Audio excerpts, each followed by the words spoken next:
Very excited to have Wendy Jedlička, who has a strong background in design, manufacturing, and business. She's a CPP, ISSP-SA, and an IoPP, Lifetime Certified Packaging Professional. She's also an ISSP Sustainability Associate and the president of Jedlička Design, which is a packaging design firm specializing in sustainable design and business strategies. Additionally, she is a co-coordinator for the O2 International Network for Sustainable Design in the US, and she develops curriculum as well as teaches courses focusing on sustainable design, marketing, and business. She's an internationally recognized speaker, and she writes featured articles on applied sustainability for design and business publications across the world. She is a contributing editor of 2 books, Packaging Sustainability and Sustainable Graphic Design. And she's the Applied Sustainability chapter author for Handbook of Sustainable Design. So very excited to hear from you, Wendy, and I'll kick it over to you to start the conversation. Hey, you can call me Wendy. Jedlička is too hard for most people. So. I know, I feel like I didn't even say it right, even though you told me. You made the mistake of looking at the letters. That'll get you every time. All right, so I'm gonna quick share my screen because designers, we gotta have visuals. So, all right. All right, so are you seeing a lovely slide that says sustainability isn't hard, it's just not simple? Yes. Excellent. I love little axioms, little mottos for myself. That's one of them that I have. Another one is leave the campsite better than you found it. And sustainability means never having to, great design means never having to say you're sorry. So if you're over 50, you would know what that is a pun on, but it's still meaningful. And it just is, it's a nice way of kind of keeping the focus on what I need to do as a designer. As a packaging designer, my job is to make you need things you never wanted. That's what I do for a living. Now, how can I turn that on its head and make you want things that are for the benefit of us all? And that could mean not things at all. So one of the things I always get when I give talks to designers and engineers is they all want the easy button, right? Well, what's the one thing I can do and life will be great? One of the clients that I had, they simply right-sized their packaging. And then by doing so, they saved a ton on materials, on water, on freight savings, which, for people interested in climate, that means less fossil fuels burned. And so packaging really is something that we could start to address right away and have a major impact, positive impact. But there is no great easy button. The closest we can get is using systems thinking. And this horribly ugly slide, I was challenged by Joel Mackauer of Green Biz. It's like, Wendy, I don't want your 3-hour talk. I want you to give me 3 slides that sums up all of sustainability. And I'm like, oh, Lordy. Well, I like a challenge. So the idea of systems thinking is we have different methodologies that allow us to look at what we do and then break it down into actionable steps. The first one, take, make, break, need, is a simplification of the natural step. And the natural step, I don't know if you're familiar with it, it's a methodology that was developed and then implemented in Sweden and rolled out to basically everybody across the country. And so kindergartners understand the basics of systems thinking.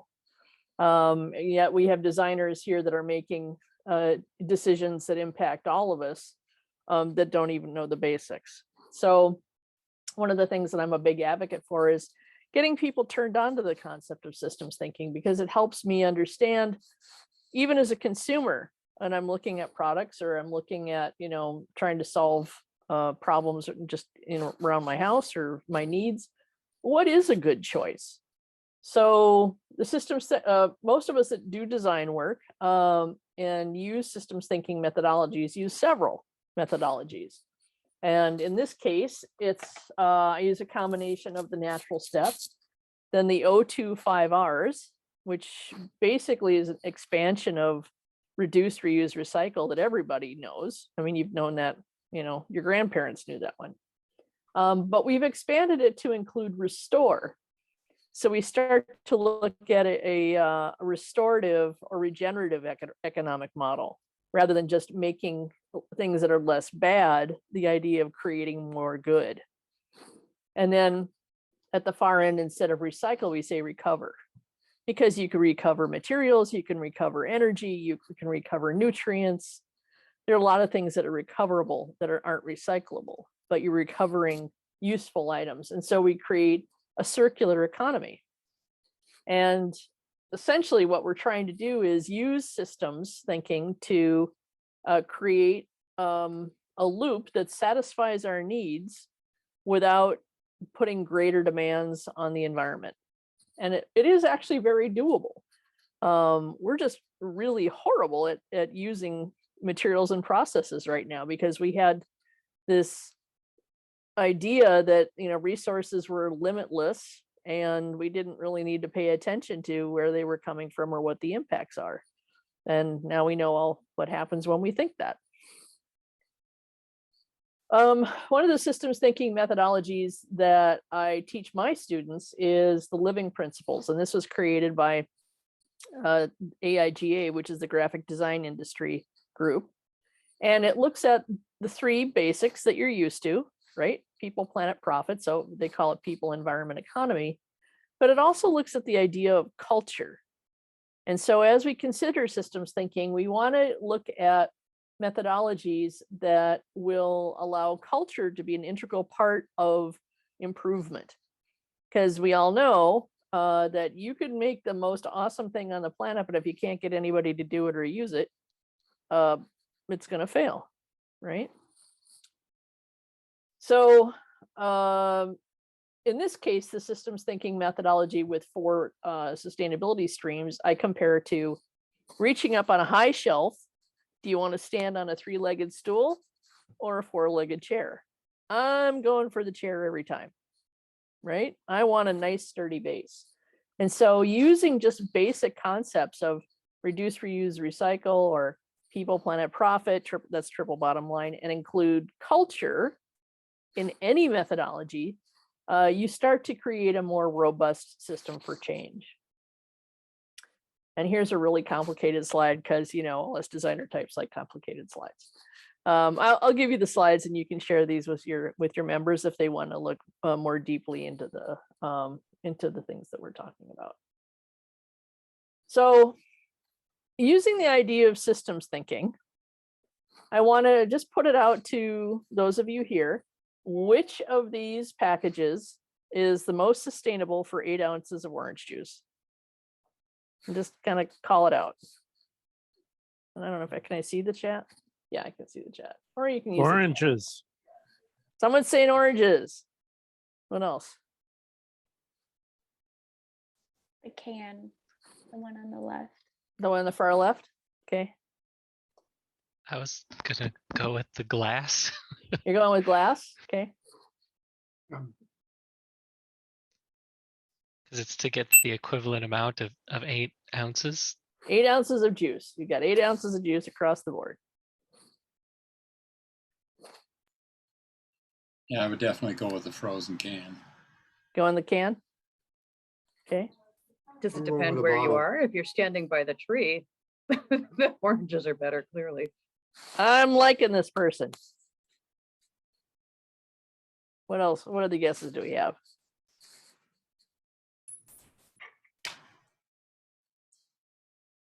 I think it's orange too. Oranges also? Okay. Yeah. Is it a refillable bottle? That's a good question. Technically speaking, the glass one is refillable if it was in a program like that, but we'd have to talk about that. Well, if we're thinking about perishability as an important component of the sustainability, then the oranges might have a super high cost relative to them. So Mhm. I'm thinking something where the it has a shelf life, such as one of the far left two options. The middle four are all shelf stable. Yeah, with the with reduced packaging that might be even compostable, Mhm. such as the second from the left, maybe even. Yeah, I'll talk to you about that one in a minute. The thing about the oranges is that if they make it to my home, they've gone through a lot of waste in the process, of rejecting oranges that are not suitable for the store could be a big part of it. And having spoilage along the way, and Mhm. waste of food after they get to my house if I don't actually finish eating them and they rot. Mhm. A lot of wasted energy that just doesn't make it to consumption. I think the True. Environmental Defense Fund says about 40% of our food is wasted before it gets to the store. And so Yep. a lot of energy, like he said, a lot of energy wasted there. At least what's Mhm. in the bottle or in a container, you can drink it, consume it, and then if it's a refillable bottle, you can take it back to the store and Mhm. put new juice in it. It wouldn't be, maybe the juice going in the bottle wouldn't be quite so perishable. Well, I'm gonna call it, and I'm gonna go through each one. All right. So, and in the chat it says it also depends on where the products come from, how far they're transported, and that's absolutely correct as well. So one of the things as a packaging designer, the first thing I'm looking at is what markets are these things going to? If any of these things go to Montana, there's no recycling. There's 300,000 people in the entire state. The state's huge. It makes no sense to truck things around to recycle. A lot of this stuff just goes into landfill or people just burn it in their backyards, which was a kind of an eye opener for me. Now, I get most people pick the oranges or the glass bottle. And it's kind of when we get to the question of, well, what do you mean by sustainable, right? And you were kind of hunting around with it with the idea of shelf stability. And some of this comes from your viewpoint. If you are a locavore and slow food movement, you would say why, and you're living in Minnesota, the answer to the question is, why are you eating oranges? Because you should only be eating from your local food supply. The oranges, if you, and I think it was Jean who said, depends, are you right there? Or was it, I'm trying to see who the person was. It was Anna. Oh, okay, Anna. My answer on the oranges is if you are in bicycling distance from the orange grove, then that's the most sustainable. But one of the issues with fresh oranges is you get very little juice out of an orange. So it actually requires all of those oranges to transport to get 8 ounces of juice. And then once you take the oranges away from the processing center, you can't get secondary products out of the rind and the waste, essentially the juice waste. So you don't get any of those great orange oil products. You don't get orange zest, spice. You basically take it out of the supply chain. And so the only thing you get out of that is juice. The rest is just essentially packaging. And as I think Bill commented about transport, it was you've got the distance, you've got the weight, you got to keep the oranges fresh. It has to keep moving quickly. They don't have a lot of time. There is a time limit on them. And so now you start to look at, well, what's shelf stable? I'm not sure who mentioned it, but a couple of people mentioned it. The frozen concentrate on the far left, that's a little bit of a ringer. Because that's actually 32 ounces of drinkable juice because the water's been removed. And so now we start to look at products themselves, and we're seeing the de-aquification of products in the cleaning area. So you're starting to see laundry sheets. You had Tide Pods, they're really small and nice, but they have this humongous plastic container. But you don't even need that. The laundry sheets do a wonderful job. And so you're eliminating water altogether. You're eliminating water, you're eliminating weight, you're eliminating space. You can get X number more wash units per truckload. And that's a humongous thing. So the amount of energy savings is incredible. And so we're starting to see what can we do to the product themselves rather than just the packaging, right? Can we start to make the products smarter? I'm not terribly popular when I say this, but actually the stand-up pouch, if it's going to Montana, is a pretty good choice. And that's because it's shelf stable. It occupies almost no space in landfill. It's fairly inert. And, you know, if you've got something sitting in the landfill forever, well, it's fairly inert. Is the stand-up pouch the Capri Sun? Yeah. And it also occupies very little space in the warehouse. So you got to think any kind of package that you have pre-fill has got to be in a food safe warehouse. So that means that's energy for the warehousing, keeping the stuff clean, having it sitting around. It occupies space. It needs to be maintained properly. The Capri Sun, you know, the amount of Capri Sun packages needed for the entire year's production could, you know, fit in my living room. It occupies very little space. Now, am I a huge fan of it? No. If we could figure out a different way of making it, I would be thrilled. But it comes down to where is it going and what's its end of life as we start to look at that. And then what is the impact of that end of life? Is it going to give off methane? Methane, as you all know, is a very powerful greenhouse gas. So as things break down, how does it break down? And what are the elements that you know are constituent to that breakdown? Another little bit of a ringer on the frozen concentrates is that it's a paperboard mostly. So that's made out of you know, essentially current solar income materials, and the ends are steel, and that is recoverable in basically any place that recovers that has a normal recycling program. So they all have advantages. I wanted to talk about the juice box. I was actually photographing a juice box out in the wild and to see how long it actually does take to decompose. And it broke down in about 7 years. It took a while, but eventually it did break down. Unfortunately, there's a lot of little microplastics involved with that too. So any of the plastics as they break down, or any some of the biodegradable plastics are actually just regular plastic with an additive, that a bioadditives that basically makes a thing break apart. And all it's really doing is creating microplastics faster. It's not actually decomposing. So as we start to look at solutions for packaging, thinking in bigger terms, not just, oh, let's just replace this with that, right? You know, the big call is let's replace petroleum fuel with biofuel. Well, okay, how are we going to grow that? Where is it going to come from? Is it competing for food? Do we have enough land mass for that? What is the, you know, payback for it? You know, what are the constituent elements? And you start to look at things in a systems thinking methodology. And I'm not saying biofuels are bad.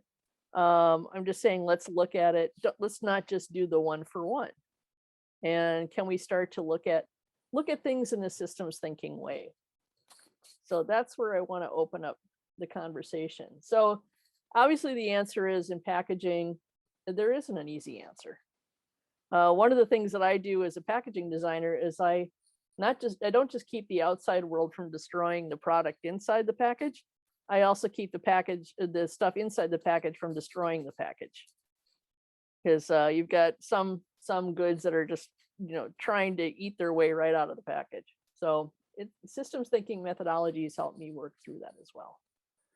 And if you're interested in sustainable design, these are 10 years old and still going strong. Yes, I am going to be revising them, but just new case studies. So these get into systems thinking. They get into the idea of most of the most impactful changes are made in the boardroom. So before I even get called in to work on a product, they've already made a whole lot of decisions that make my job a lot harder. So how do you start to change that mindset? And part of that has to do with having everybody understand systems thinking across the company. So I want to kind of open up the conversation. You have a chance to talk to a packaging designer and say, hey, Wendy, why the heck are you guys doing that crazy junk you do? And I can tell you why.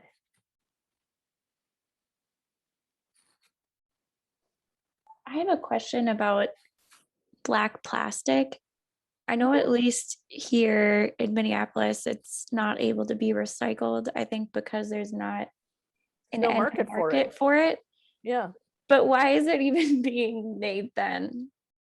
And- Black plastic, if it's recycled itself, is basically kind of the end product of other things that they weren't able to do. If it is, but if you're thinking like to go stuff, Yeah. I have absolutely no idea why they do that, because that's virgin plastic and they're making it on purpose. It just seems like an easy win to change it so it could be recycled. Well, or why is it plastic at all? Yeah. You know, there's some actually wonderful to go where made out of bagasse, there's some made out of pressed pulp. There's tons of stuff out there that's essentially fibrous something. And that's all current solar income. It's if it doesn't get into the recycling stream, it can be compostable and it becomes a biological nutrient rather than a technical nutrient like plastic or steel or glass. So I don't know. The answer is it looks pretty. I'll be honest with you. That's why they do it. I have a question then on container. It looks like it's sort of a juice container. It's about the size of a baseball. It's plastic, but on top they put aluminum lids, like from a can. So you're putting two items together that shouldn't be together. So when they get to a MRF, I mean, really, what are they supposed to do with something like that? They don't.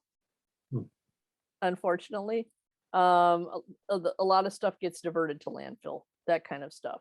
So why did they create something like that? I mean, who's thinking of that? This is cute, and we're just going to put our food in there, but don't think about what happens to it later on.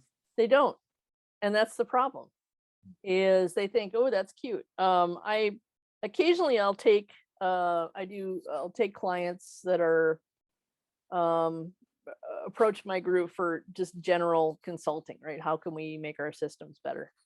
And I will take them to a MRF. And I especially love taking the ones that are all boastful before we go. Oh, all our stuff is recyclable. And then they see all of their stuff littering the floor of the MRF or piled up in the landfill pile. And I'm like, yeah, tell me about it now. So they just don't pay attention. And what do they say when you point it out to them? They don't say anything at all. They don't. They just go, oh. And they don't think we should redesign this. Yeah, they do actually eventually. When it's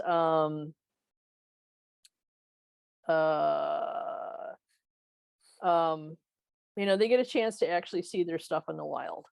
River cleanups are another great place to get people to understand. So I bring designers on a river cleanup, get them to volunteer for river cleanup stuff. That's actually one of my personal epiphanies. I was in Aruba, and I was on the windward shore. So that's the side that the wind is blowing towards, and that's directly from the US down to Aruba. And it was basically nothing but packages and flip-flops. I don't understand how many people lose flip-flops. The packaging I almost understand.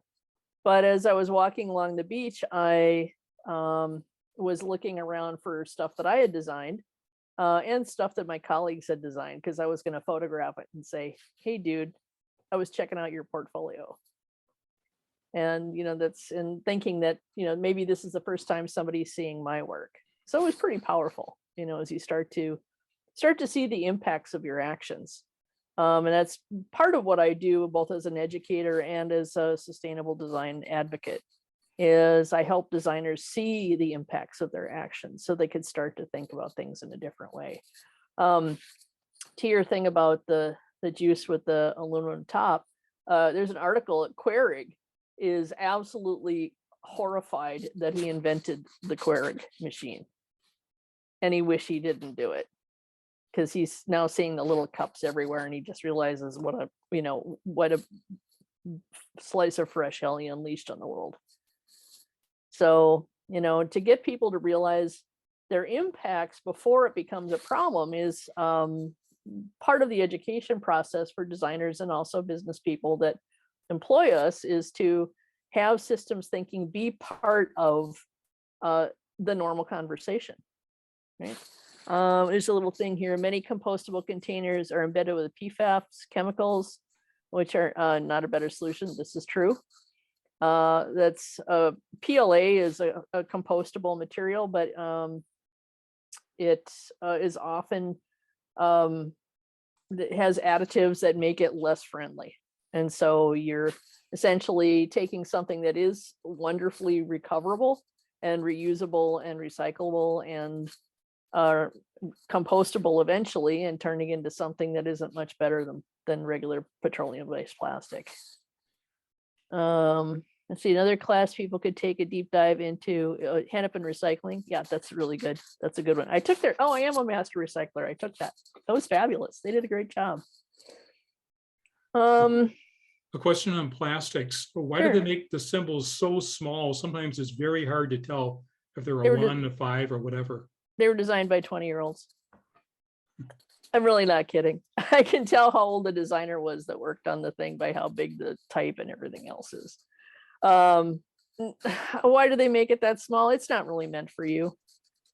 They don't sort by looking at the symbol. They go by the container shape. So, and most people are not going to look for the symbol. They want to know either, standing at the recycling bin.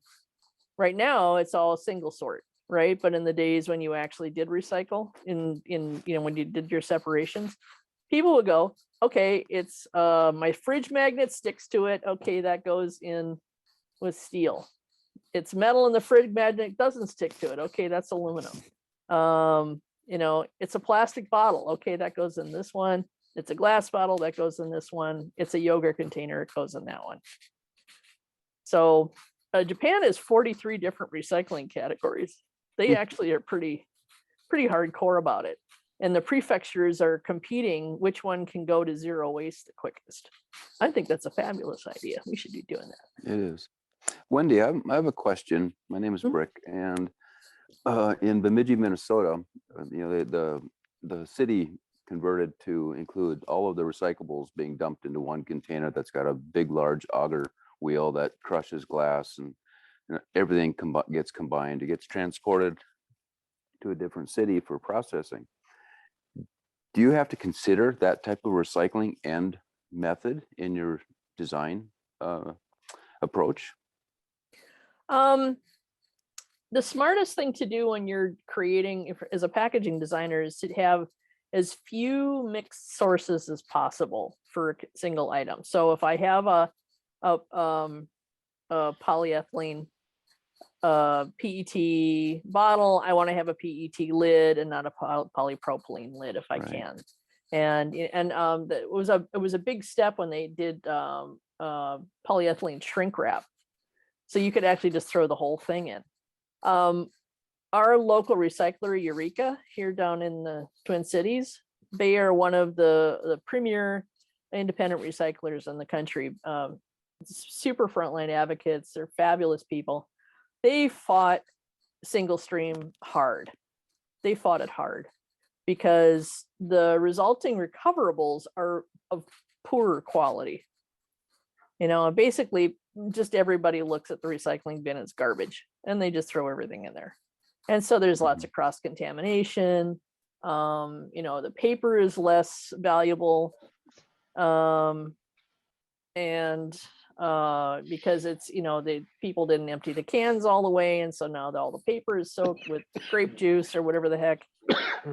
So it really is not a plus in some ways. I mean, the recycling rate is higher for single sort, but the recycling quality is lower. And I don't know, I'd like to think we're clever enough to be able to put things into 4 different bags. I don't know. I would like to think that, but apparently not. It was, is from what I understand, some of the big waste haulers decided that they wanted to do it that way, and they basically forced everybody to do it. Well, from a hauler's perspective, it's harder to pick up when you've got all those different bins. Now the driver has to get out of the truck and dump them all. So efficiency wise, it's probably for the hauler. They like to all in one container.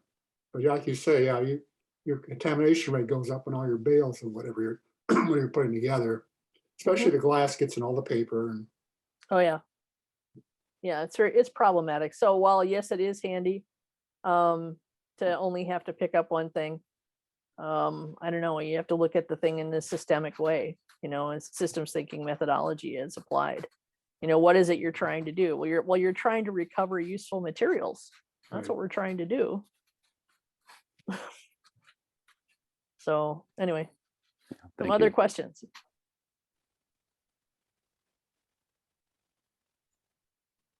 So we've been talking about food packaging.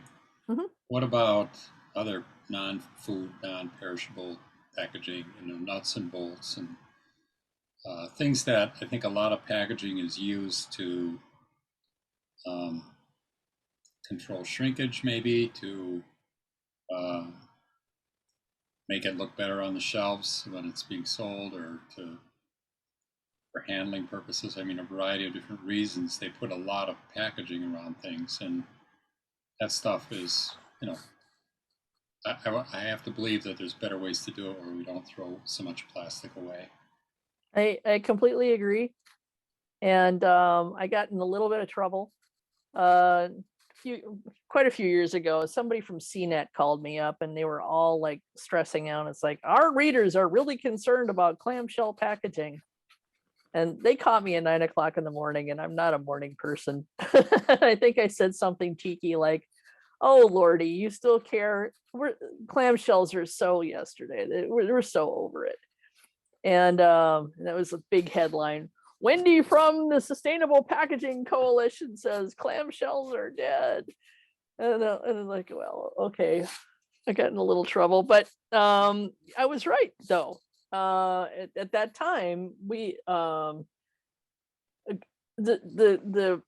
having a kind of a package where the thing is encased in amber, where you basically have to get a chainsaw to get the thing open. You're seeing less and less of that, and what you're seeing more and more of is a paperboard sandwich with a little plastic tray in front to hold the product. So you can see the product. It's hard to get out of there, but it's not impossible.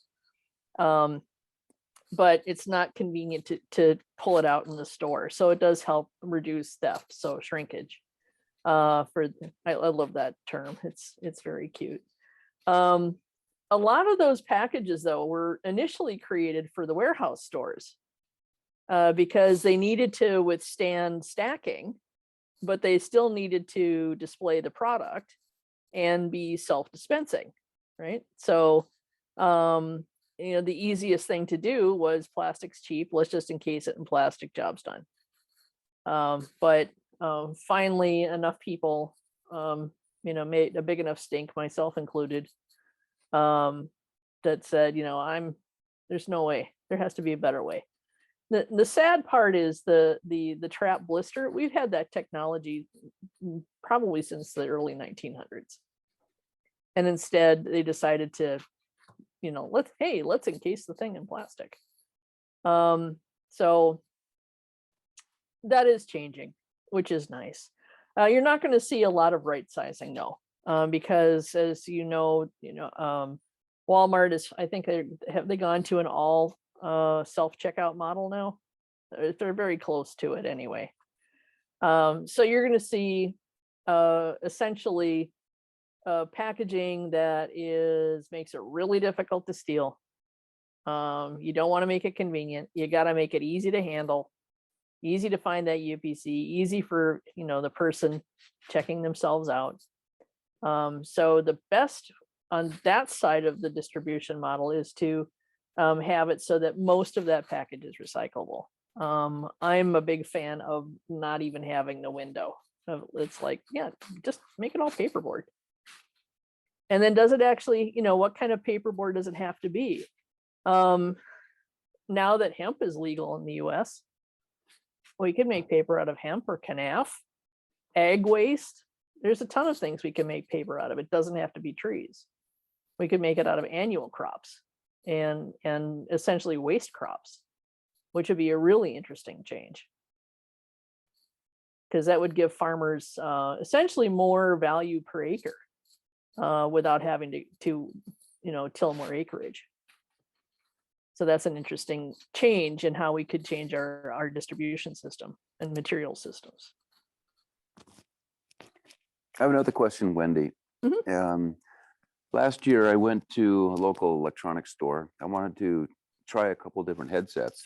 And so I'll just buy two, and then I'll return the one that I like the least.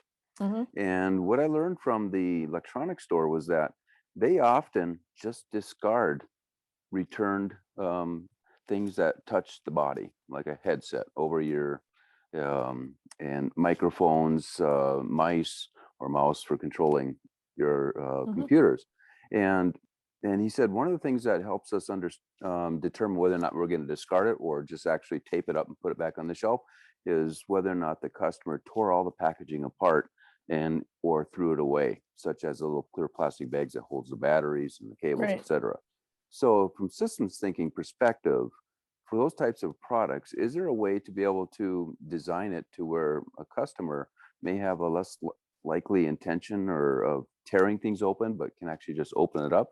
Is having a little Ziploc bag any more harmful than the other types of bags? Possibly. So that's my question: is there a way to bring that into the loop with the store retailer in mind? Well, that's kind of a never-ending problem. Is people don't want they don't want to buy things in a damaged package, right? So if the package is damaged, even if the thing is perfectly lovely, they're going to think that something is wrong with the product. Okay, so it's is there a way around that? That's actually a tough one, because that would mean that people should take care as they disassemble it. I can get in and out of a package without you ever knowing I've been there, except for Apple products. Man, they laminate those suckers closed. There's no way, no amount of my heat guns and tricks can get those open. But that would require people having inspiration to reassemble it that way. And there is no motivation. And can we design it so it's easy to get in and out? Sure. Will they pay attention? No. And that's a behavior thing. That's a cultural thing. For most people, when they get a product, it's Christmas morning, and they just tear into it, like nobody's business. So how do you get people to start to pay attention? Could the store say, we only take things back if you could say, we only take unopened things back. They could say that. And there are some places that do that. Would that make the buyer then sneak in more carefully? I don't know. This is a behavior issue. Should we allow return goods? There was a bunch of articles about Amazon not too long ago that says much of the stuff that gets returned just gets thrown away or given to odd lot sellers or whatever. Let's see, Alex mentioned some stores often offer open box goods, and that's true. And I'd like to think that, stores would do that. But that is, as we start to move to a delivery model rather than a shopping in person model, packaging changes. Amazon started the frustration-free packaging, which is kind of cute. It sort of works. It's basically just a right-sized box with everything just kind of dumped into it. That's nice. But then, you spend a couple of grand on something and you get this craft paper box with everything just kind of dumped into it. You feel a little cheated. and that's part of your user experience. And so part of what makes Apple products, at least, in the initial stages, is people, are like, oh, this is special. This is, they took care when they assembled this. And so it creates a different product relationship, and you start to get into the psychology of consumption, which is a really interesting thing to look at. So I wish I had a better answer for you. I have a pet peeve about packaging. Why, whatever size the container, always the product is only like maybe a third or a quarter down inside whether it's a bottle or a box or whatever it is. And I bought some multivitamins today as an example. It's a good sized jar. But the vitamins are just down there in the bottom, like,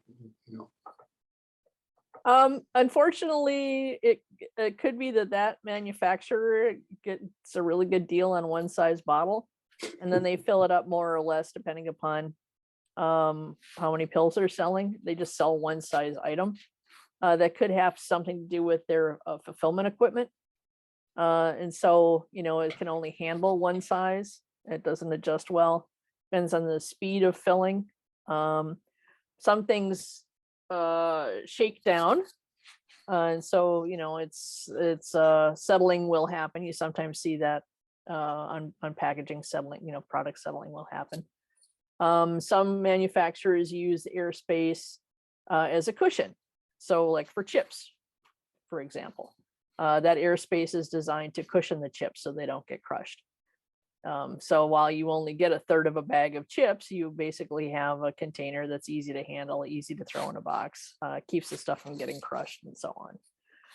Is it a great thing? Depends on the product. In the book Packaging Sustainability, there's a case study of Nature's Path, with they were able to save 11% of the space in the box by just kind of redoing the box a little bit and making the chips the cereal just a smidge crunchier, right? And so it's a little bit more robust. So that I had a client who did packaging, and they kept having to redo the packaging for this stereo component. And they kept adding packaging, but the stereo components kept arriving at the stores broken, and they couldn't figure out what was up. So finally, somebody took the stereo component apart and realized that there was a circuit board in there that was vibrating like crazy. They stuck a little 50-cent rubber stopper in there and then eliminated most of the packaging. So some of what I do is have a little heart-to-heart with clients and say, hey, why does the product have to be this way? So toothpaste, why do we have toothpaste in a tube? Tooth powder works great. Soft drinks. I know people like fizzy drinks, but people drink, just flavored drinks. Why not just get the powdered form and add your own water? And we talked about laundry detergent. The sheets work great. Why do you need all the water? So we start to look at how can we change up the products themselves. And then that improves my options as a packaging designer. But unfortunately, I don't get invited in at the beginning of the process. For the most part, packaging designers are called in when the product is already done. If I get called in at the beginning of the product design process, or even before that, when they're starting to do the initial product strategies, there's a lot we can do before we even start to put pencil to paper to figure out how to do the packaging. So that requires a shift in how we do what we do.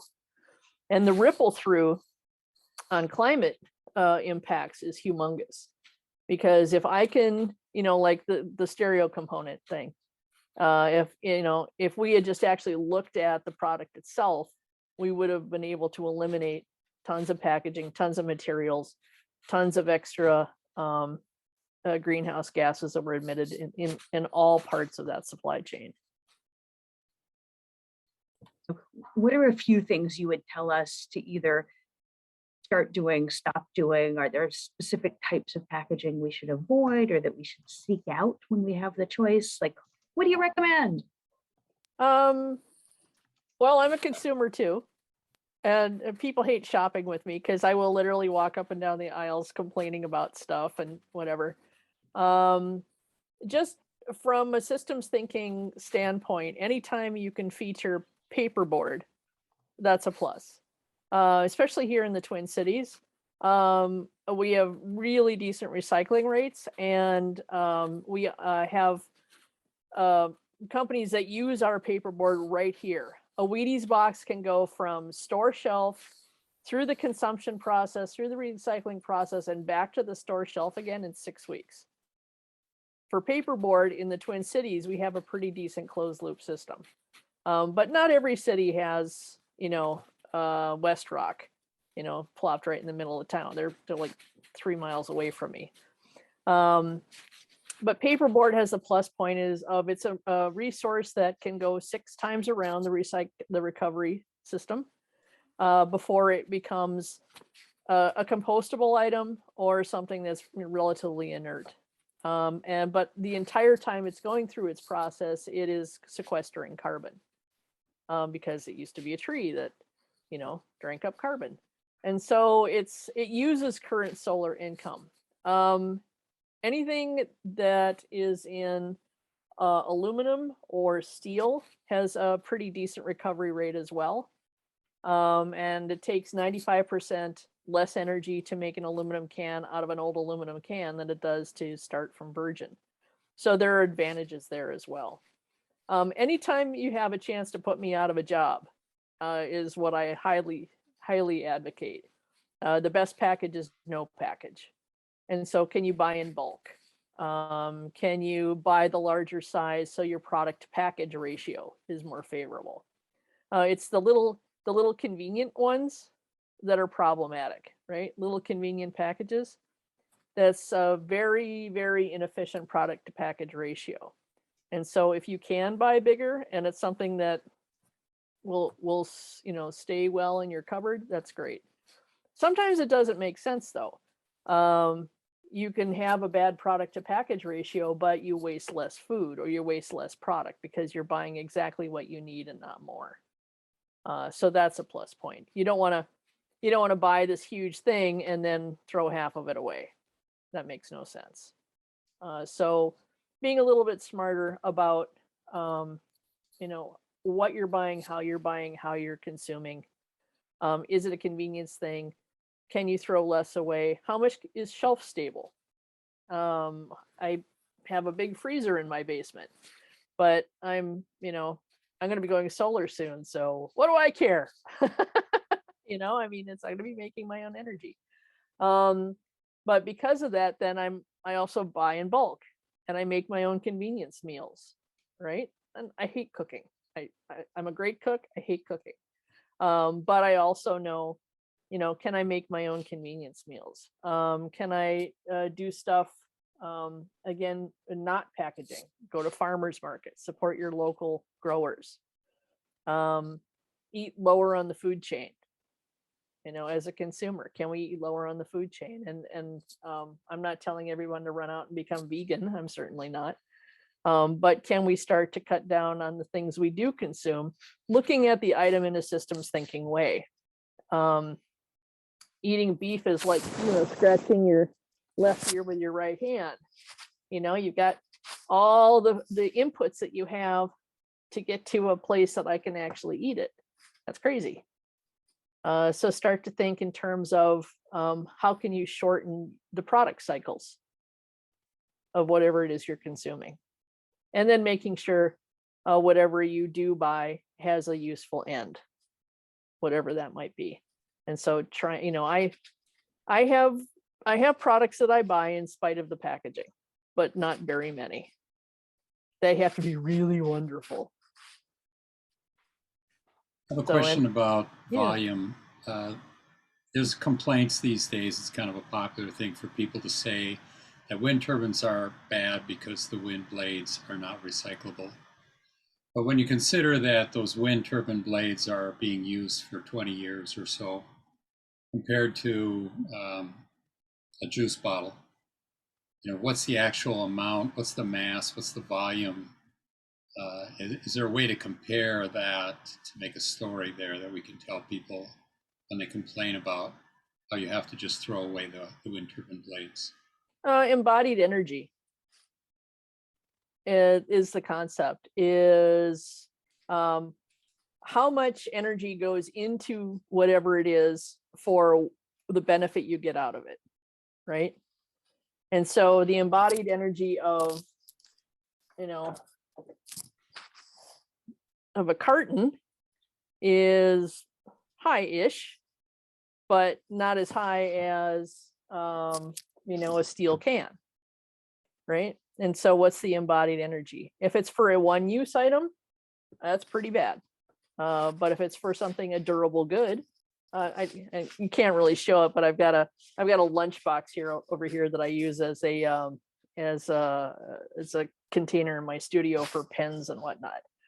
The embodied energy of that steel is actually fairly low because it had a life before, and now it has a life in my studio for the last 30 years.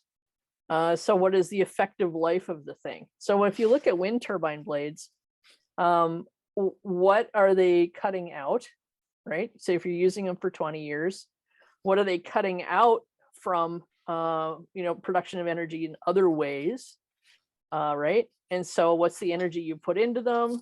What about the materials that go into them? They're big and they're huge, but they're also really light, so they occupy a lot of volume, but they don't actually occupy a lot of weight for what they are, for the amount of space that they take up. So what is the actual embodied energy of this physical thing? And then there are people that are actually starting to make things out of the used blades. So they're starting to take them, deconstruct them, and use them for other things, and which is like cool. So What kind of things? I'd have to look it up. It's just an article, like when you see an article, it just whizzes past you and you're like, oh, that's cool. I think they were making bridges or something like that, small bridges over creeks. Yeah, that's what I one saw. thing. And I saw I forget something else, but Yeah. yeah, I saw that one too. That's very cool. So it's a durable good. So can we reuse it for something else?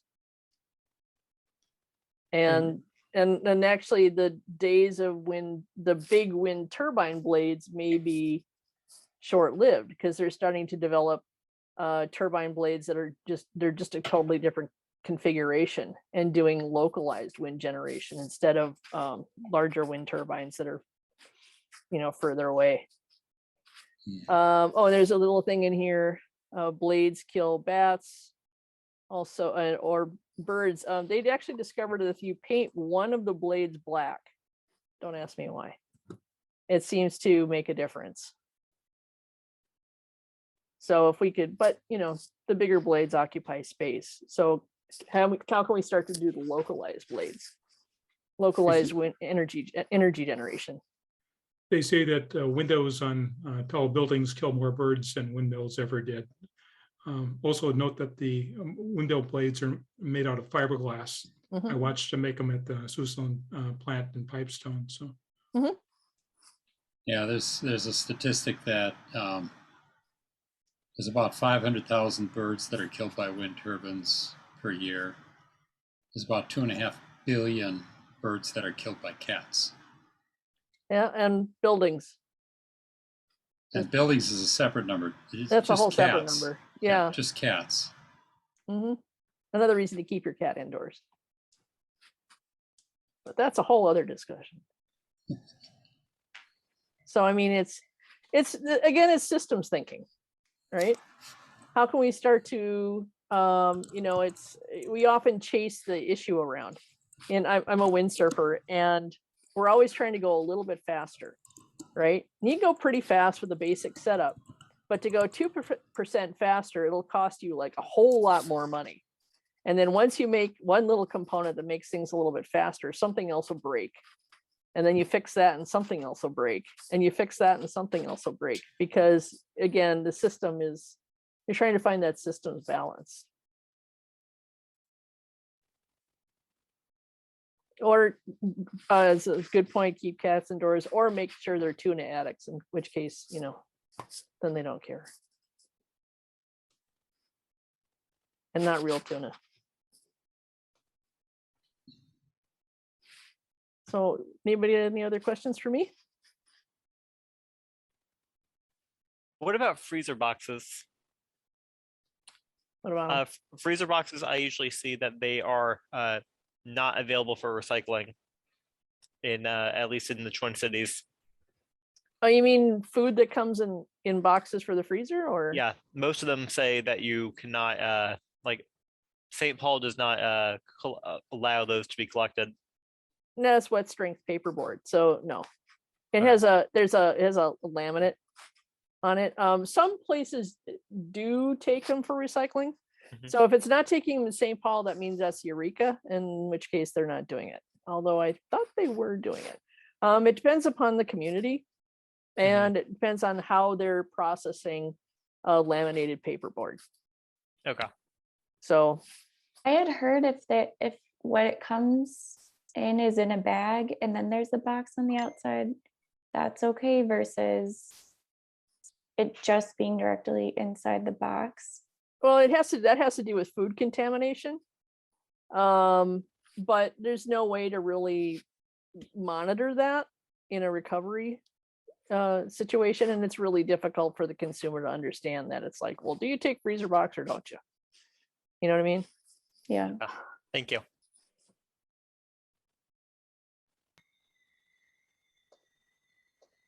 All right, anything else? Great presentation. Thank you. Thank you. Yeah, thank you so much. Very interesting presentation and great information.